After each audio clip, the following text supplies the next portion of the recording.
بسم اللہ الرحمن الرحیم۔ السلام علیکم ورحمۃ اللہ وبرکاتہ۔ عزیز طلبہ کرام، اللہ تعالیٰ سے امید ہے کہ آپ تمام احباب خیر و عافیت سے ہوں گے۔ سبق نمبر 177 ہے، اور آج کے سبق میں لفظ کے اعتبار سے طلاق کی اقسام ہم پڑھیں گے۔ طلاق کی بنیادی اقسام طلاق احسن، طلاق سنہ اور طلاق بدعی، یہ سبق نمبر 176 میں ہم نے پڑھ لیا۔ اب سبق نمبر 177 میں ہم لفظ کے اعتبار سے پڑھیں گے دو قسمیں، صریح اور کنایہ۔ صریح کے لفظ سے یہ آپ سمجھ گئے کہ لفظ طلاق کا جو ہوگا وہ بالکل صراحت کے ساتھ شوہر بیوی کو بول رہا ہوگا، جیسے کہ لفظ طا، لام اور قاف، لفظ طلاق میں 3 حروف، تو اسی طریقے سے اس مادے کو ذکر کرے اور اسی لفظ کو بعینی ہی وہ بولے تو یہ صریح لفظ ہو جائے گا۔ اور صریح جو لفظ ہوتا ہے اس میں پھر نیت کی ضرورت نہیں ہوتی، نیت پر وہ ڈپینڈ نہیں کرتا، ظاہر ہے جو لفظ بولا ہے بس وہی لفظ ہوگا اور اس سے ایک ہی طلاق واقع ہوگی اور بغیر نیت کی ہوگی۔ اور اس طلاق کا نام جو ہوگا وہ رجعی طلاق ہوگا، کیونکہ رجعی طلاق کا مطلب یہ ہوتا ہے کہ صریح الفاظ سے جو طلاق ہو اس کو رجعی کہتے ہیں، اور اس میں رجوع البتہ ہو سکتا ہے بغیر نکاح کے۔ شریعت میں شوہر جو ہے وہ اگر ایک طلاق دے دے طلاق رجعی صریح الفاظ کے ساتھ، یا 2 دے دے تو رجوع کا اس کو حق ہوتا ہے، فعلاً یا قولاً وہ رجوع کر لے تو اس کے بعد اس کی وہ بیوی رہتی ہے، آئندہ اس کے بعد جتنی طلاقیں بچ جاتی ہیں ان کا اس کو حق باقی رہتا ہے۔ تو یہ ہوتا ہے صریح۔ اور جو کنایہ ہے تو کنایہ جو ہوتا ہے، ظاہر ہے کنایہ مبہم بات ہوتی ہے، یا ایسا لفظ بولنا بیوی کو کہ جو مختلف چیزوں کا احتمال رکھتا ہو، مختلف معانی کا احتمال رکھتا ہو، یعنی طلاق کا بھی رکھتا ہو اور غیر طلاق کا بھی رکھتا ہو۔ تو اس طرح کا لفظ جب بولیں گے تو ظاہر ہے پھر اس میں نیت کی ضرورت ہوگی، یا سامنے کوئی حال کی ضرورت ہوگی کہ جس حال میں یہ لفظ بولا گیا، اور طلاق مانگ رہی تھی اس نے آگے سے یہ لفظ بولا کہ تو حرام ہے، یا تو آزاد ہے، یا تو فارغ ہے، یا تو اپنے گھر چلی جا، اس طرح کے الفاظ جو ہوتے ہیں تو اس میں بہت سارے احتمالات بھی ہیں۔ تو ہم ان ساری چیزوں کو آج انشاءاللہ دیکھ رہے ہیں، صریح جو قسم ہے اس کو بھی دیکھ رہے ہیں اور کنایہ کو بھی دیکھ رہے ہیں۔ اور کنایہ سے جو طلاق واقع ہوتی ہے کنایہ الفاظ سے، اس کا نام ہوتا ہے طلاق بائن، مطلب ہے کہ اس سے نکاح ہی ٹوٹ جاتا ہے۔ بائن کا معنی ہوتا ہے جدا، تو اس سے طلاق بائن واقع ہوتی ہے اور نکاح ٹوٹ جاتا ہے، اور 1 اور 2 طلاقوں کے اندر نکاح دوبارہ ہو سکتا ہے، 3 طلاقوں میں پھر دوبارہ نکاح نہیں ہو سکتا۔ اچھا، طلاق کی ان اقسام صریح اور کنایہ کی طرف جانے سے پہلے ہم یہاں پہ پڑھیں گے، سب سے پہلے آج پتہ چل جائے کہ کن کن شوہروں کی طلاق واقع ہو سکتی ہے، تو اس سے متعلق تھوڑا سا پہلے جانیں گے، اس کے بعد پھر ہم صریح اور کنایہ کی قسموں کی طرف چلے جائیں گے۔ تو آج کا جو ہمارا سبق ہے وہ یہاں سے ہے کہ وَيَقَعُ طلاق كُلِّ زَوْجٍ، کہ ہر ایک شوہر کی طلاق واقع ہو سکتی ہے، ہو جائے گی، اذا کان عاقلا، بشرطے کہ وہ عاقل ہو، یعنی عقل مند ہو، مجنون نہ ہو، اور بالغاً، وہ بالغ ہو، یعنی کہ وہ نابالغ نہ ہو۔ تو یہ 2 شرطیں جس بھی شوہر میں ہوں گی تو اس کی طلاق واقع ہو جائے گی۔ اب اسی کے برعکس کن کن کی طلاق واقع نہیں ہوگی، فرماتے ہیں کہ ولا یقع طلاق الصبی، بچے کی طلاق واقع نہیں ہوگی چونکہ وہ بالغ نہیں ہے، والمجنون، اور مجنون کی نہیں کیونکہ وہ عاقل نہیں ہے، والنائم، اور سوئے ہوئے کی نہیں کیونکہ سوئے ہونے کی حالت میں بھی انسان عقل میں نہیں ہوتا، اور اس حالت میں اگر وہ ایسے بعض مرتبہ انسان نیند میں باتیں کر رہا ہوتا ہے تو اس طریقے سے طلاق واقع نہیں ہوگی، یعنی ہوش و حواس انسان کے اس کو پتہ ہو کہ میں کیا بول رہا ہوں تو تب طلاق واقع ہوتی ہے۔ وَإِذَا تَزَوَّجَ الْعَبْدُ بِإِذْنِ مَوْلَاهُ، غلام سے متعلق بات ہو رہی کہ اگر غلام مولا کی اجازت سے نکاح کرتا ہے، ثم طلق، پھر اس کے بعد وہ اپنی بیوی کو طلاق دیتے تو وقع طلاق، اس کا یہ طلاق واقع ہو جائے گی کیونکہ مولا کی اجازت سے اس نے نکاح کیا ہے۔ ولا یقع طلاق مولاه علی امرأته، اس کے مولا کی طلاق اس کی بیوی پر واقعہ نہیں ہوگی۔ ظاہر ہے کہ طلاق اسی کے لیے ہوتی ہے، حدیث میں آتا ہے کہ الطلاق بیدی من ملک الساقہ، کہ جو پنڈلی کا مالک ہوتا ہے تو وہی طلاق کا بھی مالک ہوتا ہے، لہٰذا عورت کا جو مالک ہے وہ غلام ہے چونکہ، یعنی اس کی بضع کا، تو لہٰذا طلاق کا مالک بھی وہ غلام خود ہوگا۔ تو یہاں تک یہ بات مکمل ہو گئی ہے۔ اب اصل بحث جس کو ہم اس سبق کا عنوان جس کا ہم نے دیا ہے کہ طلاق کی لفظ کے اعتبار سے قسمیں، فرمایا کہ والطلاق علی ضربین، طلاق کی دو قسمیں ہیں، صریح، ایک ہے صریح، و کنایتن، اور دوسری ہے کنایا۔ صریح کا مطلب سمجھا دیا تھا کہ لفظ طلاق جس میں طا، لام اور قاف مادہ ہو، یہ لفظ بولے وہ، تو پھر اس سے طلاق جو واقع ہوتی ہے اس کو صریح طلاق، یعنی اس طلاق کا نام بھی طلاق رجعی ہوتا ہے، اور اس میں پھر رجوع ہو سکتا ہے ایک اور دو طلاقوں میں۔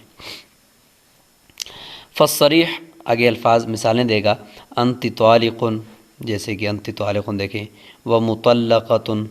و طلقتک، یعنی اسم فاعل، اسم مفعول، فعل جو بھی استعمال کریں، لیکن لفظ طا، لام، قاف مادہ، تو فہذا یہ جو الفاظ ہیں، یقع بہ الطلاق الرجعی، اس سے طلاق رجعی واقع ہوتی ہے، ولا یقع بہ، اور ایک حکم تو یہ کہ طلاق رجعی ہوگی، یعنی اس میں رجوع ہو سکتا ہے بغیر نکاح کو نیا کیے، اور دوسرا حکم یہ ہے کہ ولا یقع بہ الا واحدۃ، طلاق جو واقع ہوگی وہ صرف ایک ہی واقع ہوگی، وان نوی اکثر من ذلک، اگرچہ وہ اس سے زیادہ کا یعنی نیت بھی کر لے، اس کے باوجود جو اس سے واقع ہوگی طلاق وہ ایک ہی طلاق ہوگی۔ اور تیسری بات یہ ہے کہ اس میں نیت کی جو ہے وہ ضرورت ہی نہیں ہے، چونکہ یہ نیت کے ان کا استعمال ہی طلاق کے لیے ہے، تو اس میں نیت اگر کوئی اور کرے یا نہ کرے اس کی کوئی احتیاج نہیں ہے۔ فرمایا ولا یفتقر بہذہ الالفاظ، یعنی اس میں ضرورت نہیں ہے شوہر کو ان الفاظ کے ذریعے سے الی نیت کرنے کی۔ جب نیت کی ضرورت نہیں ہے تو لہٰذا الفاظ بھی صریح ہیں، اور سامنے بتا رہے ہیں کہ ایک ہی طلاق کے اوپر دلالت کرتے ہیں، لہٰذا وہ ایک ہی طلاق اس سے واقع ہو جائے گی۔ اس کے بعد آگے کچھ مثالیں دے گا، اور اس کے بعد پھر اس کے احکامات ہوں گے۔ فقولہ، اور شوہر کا یہ قول، انت الطلاق، یعنی مصدر استعمال کر رہا ہے شوہر، طلاق مصدر ہے، انت الطلاق، تو طلاق ہے، وانت الطالق طلاق، طالق الطلاق، تو طلاق والی ہے، تو اس میں بھی دیکھیں ایک اسم فاعل اور ساتھ مصدر ذکر کیا، اور مصدر معرف باللام، یعنی الف لام اس کے اوپر داخل ہے۔ او انت طالق طلاقا، یہاں پہ بھی دیکھیں طالق کے ساتھ طلاقا مصدر ذکر کیا ہے، لیکن یہ مصدر وہ الف لام کے بغیر ہے، تو جس طریقے سے بھی ذکر کرے، چونکہ یہ الفاظ صراحتاً الفاظ کے ساتھ ساتھ مصدر بھی ذکر ہے، اور مصدر کے ذریعے سے تو مزید اس طلاق کی تاکید ہو جاتی ہے، بات پکی ہو جاتی ہے، تو کہتے ہیں کہ اس میں چونکہ اس نے الفاظ دو دو بولے ہیں اور ساتھ مصدر ذکر کیا ہے، اور مصدر جو ہوتا ہے وہ جنس ہوتا ہے، اور جنس کا مطلب یہ ہوتا ہے کہ وہ فرد حقیقی یا فرد حکمی پر دلالت کرتا ہے، عدد پر وہ دلالت نہیں کرتا، کیونکہ وہ جنس ہے، قلیل اور کثیر سب پر بولا جا سکتا ہے، لیکن وہ فرد پر دلالت کرتا ہے، کسی عدد پر دلالت نہیں کرتا۔ دیکھیں فَإِن لَمْ تَكُن لَهُ نِيَّةٌ، اگر اس کی کوئی نیت نہیں ہے تو فَهِيَ وَاحِدَةٌ رَجْعِيَّةٌ، اگر ان الفاظ سے کوئی اور نیت نہیں ہے تو پھر تو ایک ہی طلاق رجعی واقع ہوگی، کیونکہ ایک فرد حقیقی ہے، یعنی طلاق کا فرد حقیقی کیا ہے؟ ایک، حقیقتاً جو فرد ہے وہ ایک ہوتا ہے، اور فرد حکمی کیا ہے؟ تین، چونکہ کل طلاقیں ہی تین ہیں، تو تین من حیث المجموعہ، یہ بھی ایک فرد حکمی ہوا نا، کہ بھئی طلاق کا مجموعہ یہ فرد حکمی ہوا نا، گویا کہ یہ بھی ایک فرد ہے، لیکن حقیقت میں تو تین طلاقیں، لیکن مجموعہ جو من حیث المجموعہ دیکھا جائے تو وہ مجموعہ یہ فرد حکمی بن گیا، لہٰذا یہ جو مصدر ہے یہ تین پر بھی دلالت کر سکتا ہے، چونکہ وہ بھی فرد ہے اگرچہ وہ فرد حکمی ہے، اور ایک پر بھی دلالت کر سکتے چونکہ وہ فرد حقیقی ہے، لیکن دو پر یہ دلالت نہیں کرے گا مصدر، کیوں؟ اس لیے کہ دو نہ فرد حقیقی ہے، کیونکہ حقیقت میں تو وہ دو ہے، ایک تو نہیں ہے، اور نہ ہی وہ فرد حکمی ہے، چونکہ طلاق کا فرد حکمی جو ہے وہ آزاد عورت کے لیے وہ تین طلاقیں ہیں، البتہ باندی کے لیے دو ہیں، لہٰذا دو پر دلالت نہیں کرے گا مصدر، ایک پر دلالت کرے گا، اور تین پر دلالت کرے گا، چونکہ تین فرد حکمی ہے، ایک فرد حقیقی ہے۔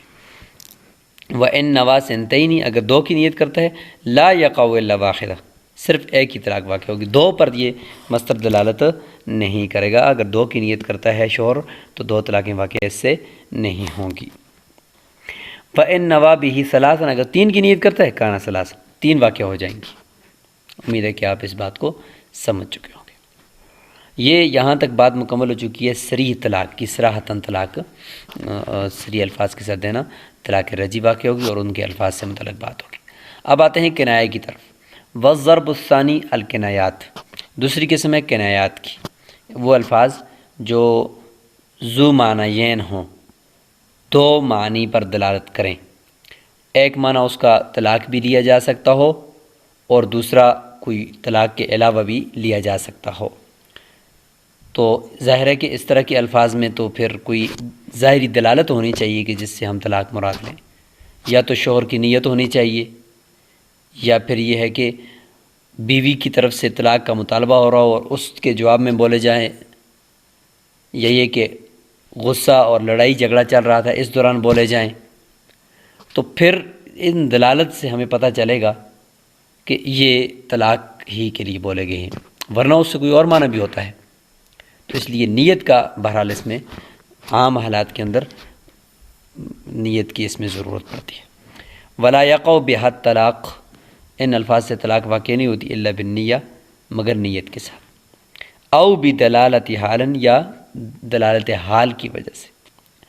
وہی اعلیٰ ضربینی، پھر ان کنایہ الفاظ کی دو قسمیں ہیں، منہا ثلاثۃ الفاظ، تین الفاظ اس میں سے ایسے ہیں، یقع بہا طلاق الرجعی، تین طلاق الفاظ ایسے ہیں کہ ان میں طلاق رجعی واقع ہوگی۔ یہ ایک دلچسپ بات ہے کہ ہے تو طلاق الفاظ کنایہ کے ہیں لیکن واقعہ طلاق رجعی ہوگی۔ وجہ اس لیے کہ وہ الفاظ ہی ایسے ہیں کہ وہ اپنے پیچھے صراحتاً لفظ طلاق کو چھپا کر رکھے ہوئے ہیں، اس کے بغیر وہ الفاظ ٹھیک ہی نہیں بنتے۔ کیسے؟ دیکھیں آپ ابھی دیکھیں، ولا یقع بہا الا واحدۃ، وہ تین طلاق ایسے ہیں کہ ان سے طلاق رجعی، وہی رجعی والا حکم، اور ہوگا بھی ایک ہی طلاق ان سے واقع ہوگی، دو نہیں ہوں گی۔ وہی قول، وہ تین الفاظ یہ ہیں، اعتدی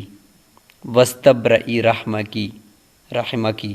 وانت واحدۃ، یہ تین الفاظ ہیں، اعتدی واستبرئی، اس میں یہ امر ہے، یہ رحمکی وانت واحدۃ۔ اعتدی کا معنی ہے کہ تو اپنی عدت کے دن شمار کرو، تم اپنے دن شمار کرو۔ اب یہ جو تم اپنے دن شمار کرو یہ کنایہ لفظ ہے، کیونکہ اس میں طلاق لفظ طوال لام قاف والا مادہ تو نہیں ہے، تو یہ تو کنایہ لفظ ہے۔ اس کا ایک معنی تو یہ ہے کہ تم شمار کرو، تو اس کا ایک مطلب تو یہ ہوتا ہے کہ اللہ کی نعمتوں کو شمار کرو، یہ بھی مطلب بھی ہم لے سکتے ہیں، تمہارے اوپر اللہ تعالیٰ کی طرف سے کتنے فضل و انعام ہوئے اس کو شمار کرو۔ اور ایک اس کا معنی یہ بھی ہوتا ہے کہ تمہاری چونکہ طلاق ہو چکی ہے تجھے، اس لیے تم اپنی عدت شمار کرو، یہ معنی بھی اس کا ہو سکتا ہے۔ دیکھیں ذو معنیین لفظ ہے یہ، تو جب ہم اس کو طلاق کے معنی میں لیں گے تو ظاہر ہے کہ یہ لفظ مجبور کرتا ہے اس بات پر ہمیں کہ اس سے پہلے طلاق ہونی چاہیے تب عدت ہوگی نا، کہ تم اپنی عدت شمار کر، کیا مطلب کہ تجھے طلاق ہو چکی ہے لہذا عدت شمار کر، تو لفظ طلاق کو اس نے چھپایا ہوا یہاں پہ، تو اس لیے رجعی ہو جائے گی، پھر طلاق صریح لفظ ہوگا۔ پھر اسی طریقے سے یہی حال واستبرئی رحمکی، اپنی رحم کو پاک کر، اپنی رحم کو پاک کر کا مطلب یعنی اپنے پیٹ کے اندر اس چیز کی تحقیق کر کے تیرے پیٹ میں بچہ ہے یا نہیں ہے، اور فٹافٹ اپنے آپ کو پاک صاف کر۔ تو اس کا ایک مطلب تو یہ ہے کہ میں تجھے طلاق دینے والا ہوں، لہٰذا دیکھ کہ تجھے حیض وغیرہ جو آیا وہ مکمل ہوا ہے یا نہیں ہوا، اپنے آپ کو پاک کر، اور اگر پاک ہوگی تو مجھے بتا، میں تجھے طلاق دیتا ہوں، ابھی تک دی نہیں ہے، ایک یہ مطلب بھی ہو سکتا ہے۔ اور دوسرا اس کا یہ مطلب بھی ہو سکتا ہے کہ میں نے چونکہ تجھے طلاق دے دی ہے، اب آپ اپنے رحم کو پاک کر، یعنی حیض وغیرہ سے گزار 3 حیض اور اس کے بعد آگے چلی جا، یہ مطلب بھی ہو سکتا ہے۔ تو اب ظاہر ہے کہ جب طلاق کے معنی میں لیں گے تو اس سے پہلے طلاق کو پھر ہمیں محذوف ماننا پڑے گا، تب جا کر ہی ہم کہیں اس کو یہ کہیں گے کہ تم اپنے رحم کو پاک کرو اور آگے یہاں سے چلی جاؤ۔ تو دیکھیں یہاں پہ اقتضاء النص کے طور پر طلاق کو ہمیں ماننا پڑ رہا ہے۔ وَأَنْتِ وَاحِدَةٌ، اب انت واحدۃ کا معنی ایک تو یہ کہ تو اکیلی ہے، مطلب ہے کہ تو بہت ہی یکتا ہے، یکتا موتی ہے تو، اور اپنے خاندان میں بھی تو اکیلی ایک خوبصورت ہے، یہ مطلب بھی ہو سکتا ہے۔ اور دوسرا یہ بھی ہو سکتا ہے کہ انت طالق تطلیقۃ واحدۃ بھی ہو سکتا ہے کہ تجھے ایک طلاق ہے، ایک، تو یہ مطلب بھی ہو سکتا ہے۔ تو اس سے پہلے پھر ہمیں طلاق کو محذوف ماننا پڑے گا۔ تو یہ تین الفاظ ایسے ہیں کہ اس میں لفظ صراحتاً طلاق کو محذوف ماننے کی ضرورت ہے، اس لیے یہاں پہ بتایا کہ اسے طلاق، ان تین الفاظ سے طلاق رجعی واقع ہوگی اور ایک ہی طلاق واقع ہوگی۔ وبقیۃ الکنایات، باقی جو کنایات ہیں، اذا نوی بہا طلاق، اگر ان سے طلاق کی نیت کرتا ہے تو واقع ہوگی کانت واحدۃ بائنۃ، اس سے ایک طلاق، لیکن طلاق بائن، رجی نہیں، بائن۔ بائن کا مطلب یہ ہوتا ہے عورت جدا ہو جائے گی، عدت گزارے گی، اس کے بعد اگر ایک طلاق ہے یا دو طلاق ہیں تو اس میں نکاح دوبارہ کیا جا سکتا ہے، اور تین طلاقیں ہوں گی تو پھر نکاح نہیں کیا جا سکتا۔ وَإِن نَوَى ثَلَاثًا، اگر تین کی نیت کر دی ان میں، کانت ثلاثاً، تین بھی واقع ہو جائیں گی، چونکہ باقی سارے جو الفاظ ہیں وہ کنایات ہیں، اور ان میں چونکہ بینونت وہ ایک، دو، تین، اس میں جتنی بھی نیت کی جائے وہ معتبر ہے۔ وَإِن نَوَى ثِنْتَيْنِ، اور اگر دو کی نیت کرے گا، کانت واحدۃ، دو جو ہے وہ واقع نہیں ہوں گی، لہٰذا وہ ایک ہی واقع ہوگی، یا پھر یہ کہ تین واقع ہوں گی۔ اب دو کی نیت اس وجہ سے درست نہیں ہے کہ بینونت یعنی جدائی یہ عدد کو متضمن تو نہیں ہو سکتی نا، مطلب یہ نہیں کہہ سکتا کہ انتی بائنتانی، کہ آپ کو دو جدائیاں ہیں۔ ظاہر جدائی ہے تو ایک ہی مرتبہ جدائی ہوتی ہے، دو جدائیاں کا کیا مطلب؟ لہٰذا جب تک صراحتاً دو طلاقوں کی صراحت نہ ہو تو اس وقت تک ان سے دو طلاقیں واقع نہیں ہوگی۔ لہٰذا وہی فرد حقیقی اور فرد حکمی والی بات آئے گی کہ فرد حقیقی ایک یا فرد حکمی مکمل مجموعہ من خیس المجموعہ تین، اس طریقے سے تو واقع ہوں گی، لیکن درمیان میں دو کا جو عدد ہے وہ واقع نہیں ہوگا۔ وَهَذِهِ مِثْلُ قَوْلِهِ، کہتے ہیں کہ یہ جو آگے الفاظ ہیں ان کے الفاظ یہ ہیں، یہ الفاظ سارے آگے آپ کے سامنے ابھی آئیں گے۔ یہ سارے الفاظ شوہر جو ہے وہ بیوی کو بول رہا ہوتا ہے، تو اس کے یہ ابھی ساتھ ساتھ حکم بھی آپ کے سامنے آئے گا، اور انشاءاللہ ساتھ ہی یہ سارے کے سارے الفاظ کے اوپر بھی ایک ایک نظر آپ کی آ جائے گی۔ اپنے اپنے عرف میں بھی ان کے ترجمے آپ سمجھ لیں کہ عرف میں لوگ کس طرح بول رہے ہوتے ہیں، جیسے کہ انتی بائنن، انتی بائنن کا کیا مطلب ہے کہ تو مجھ سے جدا ہے۔ وبتتن، وبتلتن، یہ بھی یہی ہے کہ تو مجھ سے منقطع ہے، تیری میری قطع ہو گئی ہے۔ بہت سارے الفاظ لوگ اپنی اپنی زبانوں میں بول رہے ہوتے ہیں، یہ عربی ہے تو عربی میں۔ وحرامن، حرام کا لفظ چونکہ اب صراحتاً ہو چکا ہے، صریح ہو چکا ہے اس سے۔ وحبلکی علی غاربی کی، آپ کی رسی آپ کے کاندھے پر ہے، جس طریقے سے اونٹ کو یا بکری کو جب کسی جانور کو چراگاہ میں چھوڑتے ہیں تو اس کی رسی اس کے گلے میں ڈال دیتے ہیں اور کہتے ہیں کہ بس اب آپ جو ہے وہ آپ اپنے یعنی وہ چرنے کے لیے چلا جاتا ہے چراگاہ کے اندر، تو اس طریقے سے گویا کہ عورت کو چھوڑنے کی طرف کنایا ہے کہ اب میں نے آپ کو چھوڑ دیا ہے۔ اس میں دیکھیں مختلف الفاظ ہیں، اور اس میں طلاق کا بھی معنی لیا جا سکتا ہے اور غیر طلاق کا معنی بھی لیا جا سکتا ہے، اس لیے جب دونوں لیے جا سکتے ہیں، دونوں احتمال ہیں، تو پھر نیت کی ضرورت ہوتی ہے۔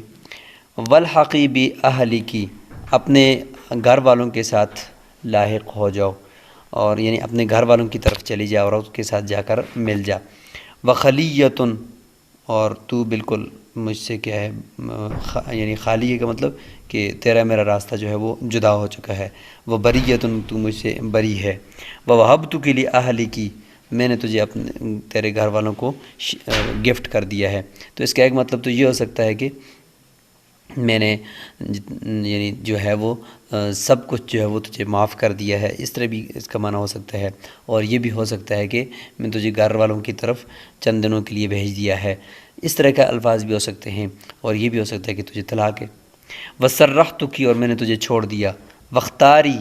اور تجھے اختیار ہے۔ یہ اختیاری کا جو لفظ ہے یہ تفویض طلاق، یعنی طلاق سونپنا، عورت کو طلاق کا اختیار دینا، یہ اس حوالے سے ہے یہ وہاں پہ ذکر آئے گا کہ عورت اگر پھر اختیار کر لیتی ہے تو طلاق ہوگی، ورنہ طلاق نہیں ہوگی۔ وفارقتک، اور میں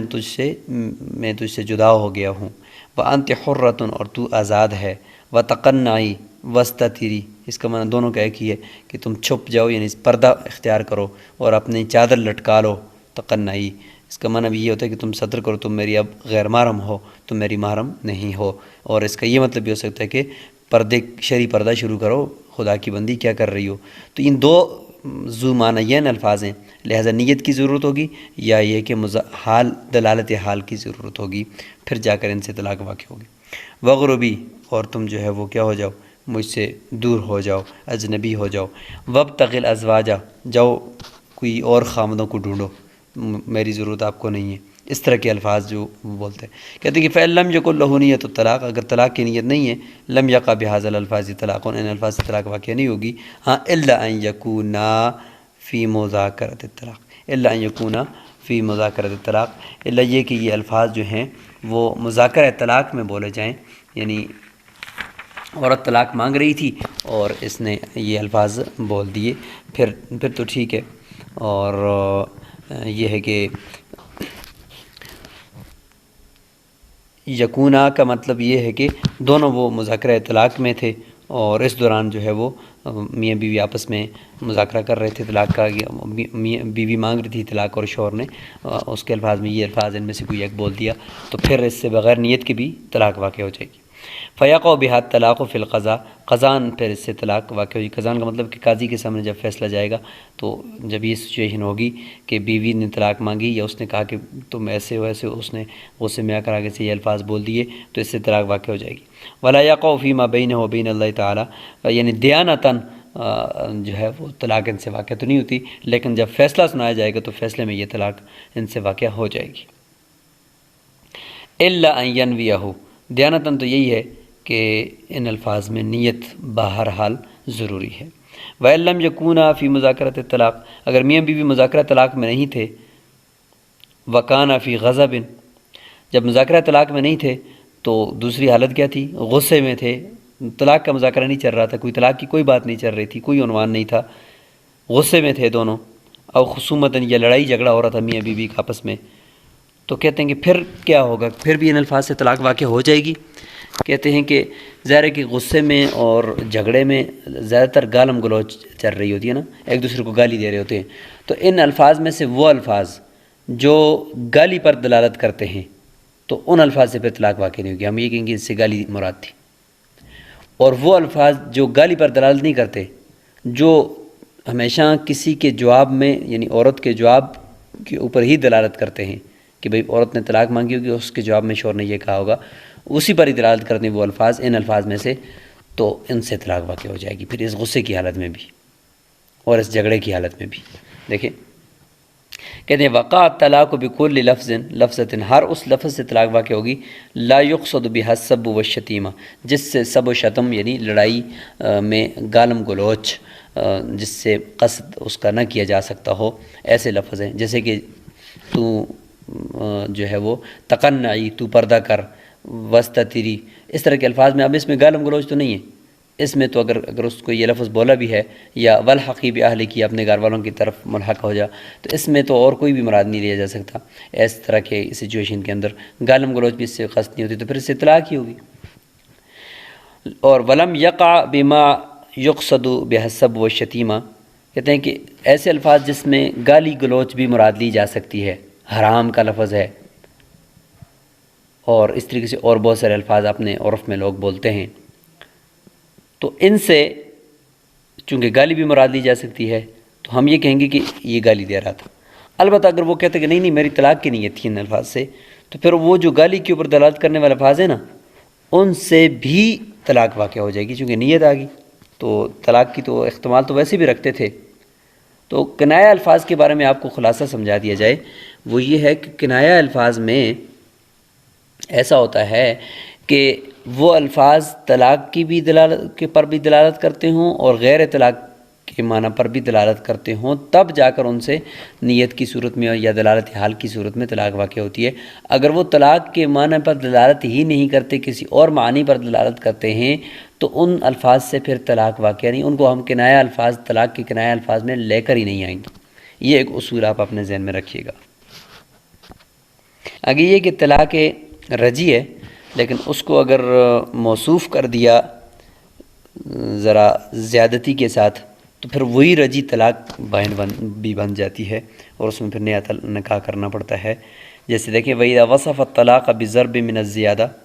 اگر کسی نے طلاق کا صریح لفظ تھا اس کے اندر وصف صفت لے آیا کوئی زیادتی کی کسی قسم کے ساتھ وہ صفت لے آیا، اس کو تھوڑا زائد کر دیا تو وہ بائن بن جائے گی۔ مثل ان یقول انت طالق بائن، انت طالق بائن، اب طالق کے ساتھ بائن کی صفت لے کر آنا، اس سے یہ طلاق بائن بن گئی۔ وانت طالق اشد الطلاق، آپ کو بہت سخت طلاق، او افشح الطلاق، او طلاق الشیطان، او طلاق البدعہ، او کالجبل،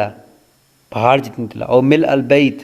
بھرے ہوئے کمرے جتنی طلاق۔ تو اس میں مطلب یہ کہ یہ طلاق رجی صرف نہیں دینا چاہ رہا، یہ کوئی بہت ہی بھاری قسم کی طلاق دینا چاہ رہا ہے، تو پھر وہ